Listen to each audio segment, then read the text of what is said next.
Hai guys, assalamualaikum warahmatullahi wabarakatuh. Welcome back to my channel. Sebelum mulai videonya, aku mau mengucapkan selamat Hari Raya Idul Fitri 1443 Hijriah. Minal aidin wal faizin. Mohon maaf lahir dan batin. Taqabbalallahu minna wa minkum sholihal a'mal.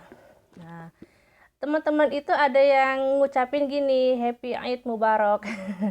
Bahasa Inggris sama bahasa Arab digabung, nggak apa-apa sih, kreatif ya. Kalau kalian nggak tahu artinya happy, ya happy dalam bahasa Arab itu artinya Said. Aku sering kan ya nulis Eid Mubarak Said, artinya ya sama, happy Eid Mubarak. Tapi itu terserah kalian mau pakai bahasa Inggris campur bahasa Arab, atau mau pakai bahasa Arab aja, atau mau pakai bahasa Indonesia.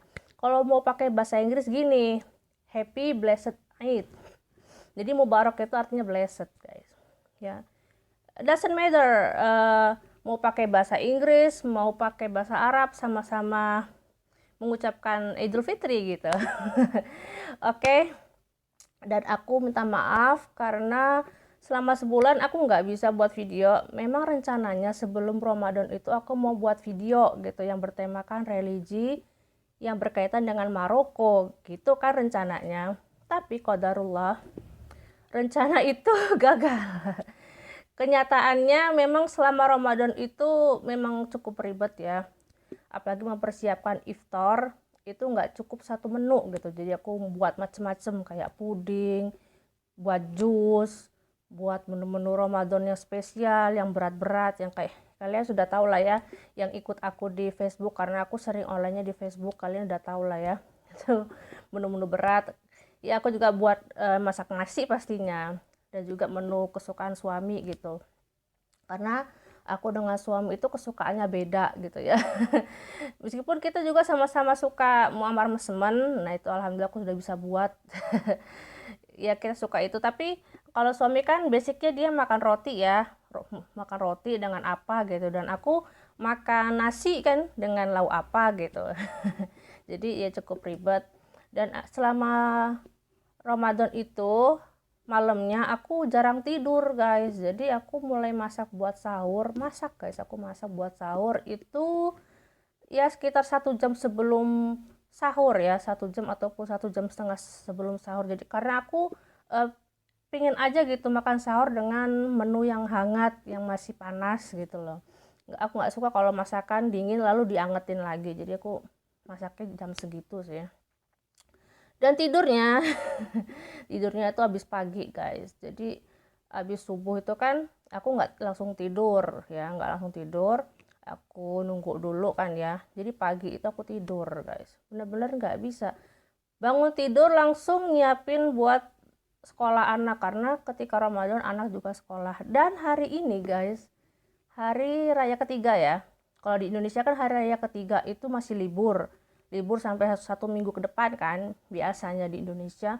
Tapi kalau di Maroko hari raya ketiga itu anak-anak sudah masuk sekolah, jadi anakku sudah masuk sekolah guys. Jadi liburnya cuma 2 hari ya. Sebelum Ramadan itu sebelum Idul Fitri itu aja kan, karena Idul Fitri kan jatuh pada hari Senin di Maroko, sama seperti di Indonesia kan jatuhnya pada hari Senin. Jadi karena sebelum Idul Fitri itu hari Minggu, jadi libur anak-anak gitu. Selama Ramadan itu aku sebenarnya buat video guys, tapi karena aku nggak ada waktu buat ngedit, akhirnya aku delete video-videoku. Ada beberapa video pendek yang mana aku share kegiatan aku, kayak masak ya, kayak masak buat iftar gitu. Satu masakan gitu aku shoot gitu ya, nggak semuanya karena ribet banget. Lalu aku shoot juga ketika masak untuk sahur. Sore ini aku lagi masak buat iftar. Ini jajanan berupa sayuran-sayuran yang sudah aku tumis, lalu aku tambahin tepung gitu guys, dimasaknya tanpa minyak. Hari selanjutnya aku masak kofta sardin. Ini sardinnya aku bejek-bejek, aku halusin, dan tulangnya aku buang. Kalian bisa cobain di rumah, ini gampang banget. Lalu untuk menu sahur kali ini aku masak kefta begri atau kefta daging sapi ditambah dengan buah zaitun. Enak banget ini guys, kalian bisa cobain di rumah gitu. Jadi kalau menu sahur itu ya guys, entahlah suamiku ini dia itu suka banget makan tajin ataupun marka saat sahur gitu. Jadi aku setiap malam itu masak itu terus gitu guys, sampai aku tuh ngomong ke suami, kamu nggak bosen tama makan ini terus selama sahur gitu, aku lo bosen yang masak aja aku bosen gitu. Akhirnya aku minta suami, ayo apa namanya itu menunya diganti gitu loh, jangan ini terus. Akhirnya aku masak sop ya, sayur sop sayur sop Indonesia gitu biar seger loh kan. Kalau sahur itu makan sayur sop ya, pakai nasi, pakai ayam gitu ya, atau telur gitu kan enak kayak seger gitu loh, kuahnya itu seger, nggak kayak tajin atau marka yang kuahnya itu kan pekat sekali, itu pekat berminyak, minyaknya itu memang dari ayamnya itu kan ya, kan ayam itu kan mengeluarkan minyak juga ketika dimasak gitu, karena memang marka ataupun tajin itu memang kuahnya sangat pekat guys. Kalau tajin itu dimasak dengan wadah namanya tajin, kalau marka namanya yang dimasak di panci presto. Sama-sama bentuknya sama guys, rasanya sama cara buatnya itu agak beda ya. Kalau marka itu kan masaknya cepat gitu, biasanya aku masak dagingnya dulu 20 menit, lalu terakhir sayurnya hanya 5 menit atau ya sematangnya gitu, tapi nggak sampai matang banget lah, matangnya tuh nggak sampai benyek gitu loh. Jadi gitu guys, sampai bosan aku jadi suamiku tuh karena dia dulu kan tinggal di rumah orang tuanya ya, jadi masaknya itu terus, jadi terbiasa itu terus gitu tapi alhamdulillah sih akhir-akhir Ramadan itu kita ganti-ganti menu gitu. Aku juga ada yang buat apa namanya itu kofta gitu, ganti-ganti menu akhir Ramadan karena memang bosen jadi isi video ini random ya, aku ngobrol aja di segmen ngobrol yuk gitu ya. Ada yang tanya di Instagram itu tentang marga Alawi, apakah mereka penganut Syiah gitu ya, karena di apa namanya selama akhir Ramadan aku nggak ngecek Instagram, mohon maaf, jadi aku jawab di sini aja ya. Marga Alawi yang tinggal di Suriah ya, presidennya itu kalian tahu kan ya, yang bermasalah dengan warganya yang membunuh-bunuh itu ya, itu mereka itu penganut Syiah Alawi ya, Syiah Alawi, iya benar, kalian baca aja di Wikipedia ya tentang Alawi gitu, ataupun Presiden Bashar al-Assad ya, Bashar Assad ya, al-Assad ya, kalian baca aja di Wikipedia.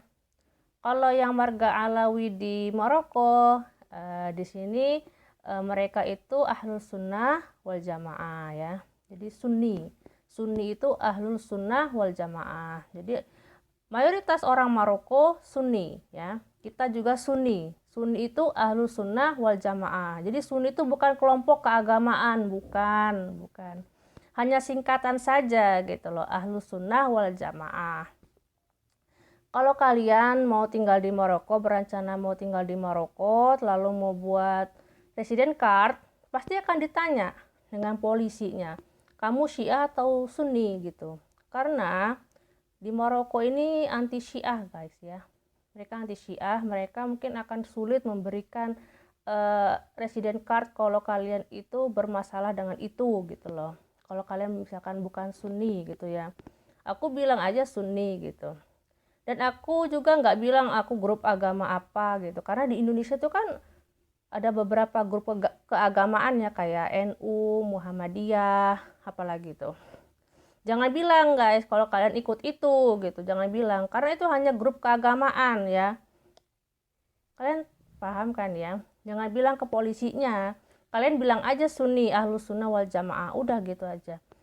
Insya Allah nanti ketika kalian proses membuat resident card itu dipercepat dengan polisinya gitu, karena polisi itu menginvestigasi kita yang buat resident card, orang asing gitu. Ini dia orangnya baik apa enggak, backgroundnya baik apa enggak gitu. Tapi waktu terakhir itu aku buat resident card, renew lagi, itu kan saatnya aku renew paspor juga ya. Karena aku renew pasportnya tuh sangat cepat, cuma 3 hari prosesnya, alhamdulillah. Jadi polisi Maroko yang di Khemiset ini kaget guys. Loh kok cepat sekali buat renew pasportnya itu. Ya suami bilang, ya istriku ini kenal dengan KBRI-nya jadi cepat gitu. Jadi karena karena suamiku tuh ceritanya begitu, jadi sama polisinya tuh wah ini orang penting mungkin. Jadi dicepetin guys buat resident card-nya nggak lama gitu. Jadi alhamdulillah aku dapat 10 tahun karena aku sudah tinggal di Maroko lebih dari 5 tahun ya. Kalau kalian masih baru, kalian itu nggak langsung dapat yang 1 tahun gitu. Kalian akan mungkin dapat yang 3 bulan atau 6 bulan jangkanya itu. Tapi nggak tahu lagi sih kalau dulu seperti itu, nggak tahu lagi ya kalau Raja Maroko merevisi atau merenew peraturan-peraturan jangka panjang resident card gitu. Kalian pokoknya tanya aja ke kantor polisi tempat tinggal doi kalian ataupun suami kalian ya, tanya aja. Karena beda-beda loh ya, yang di Khemiset ini beda, di kota lain juga beda gitu. Tanya aja gitu ya. Aku pikir segitu dulu aja video kali ini, aku nggak mau lama-lama. Kalau kepanjangan nanti kalian bosen juga. Kalau kalian punya pertanyaan silahkan tulis di kolom komentar ataupun apa saja gitu yang ingin kalian tahu tentang Maroko, kalian tulis aja di kolom komentar atau bisa juga DM aku di Instagram. Tapi memang kalau di Instagram itu aku nggak setiap saat ya buka Instagram.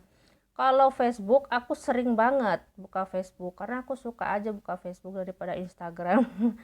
Jadi kalau aku itu kalau aktif di banyak sosmed aku jadi bingung guys dan pusing. Ya jadi aku paling sering itu di Facebook, WhatsApp. Tapi WhatsApp ini benar-benar ini ya aku sortir gitu ya, nggak semua bisa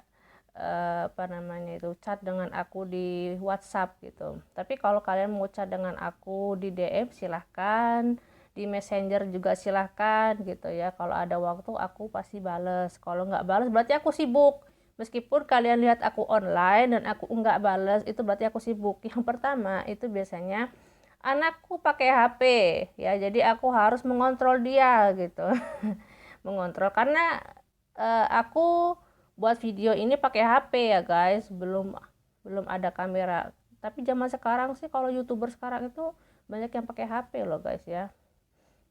Jadi gitu, jadi aku biasanya sibuk dengan anak nonton Doraemon ataupun dia ingin belajar tentang hewan-hewan gitu, biasanya aku pantau gitu loh, nggak langsung. Jadi meskipun kalian lihat online, itu bukan aku yang online tapi anakku yang lagi nonton gitu, atau aku lagi baca. Kalau lagi baca memang serius banget aku guys, aku suka membaca gitu. Kalau kalian butuh membaca, kalian baca aja di Wikipedia, itu insya Allah informasinya akurat karena di Wikipedia itu ada footnote-nya. Kalian paham ya footnote? Footnote itu catatan kaki, referensi, ada referensinya di situ. Jadi setiap penulis itu menulis di Wikipedia itu ada footnote-nya, ada catatan kakinya. Jadi bisa diklik gitu. Kalau kalian misalkan penasaran tulisannya kok begini, kalian pasti ada catatan kaki, dicek, bisa diklik ke website ataupun biasanya website ya guys. Oke, jadi segitu dulu aja video kali ini. Jika kalian baru datang di channelku, jangan lupa subscribe dan tekan tombol loncengnya untuk notifikasi. Thank you for watching and see you on the next video. Bye!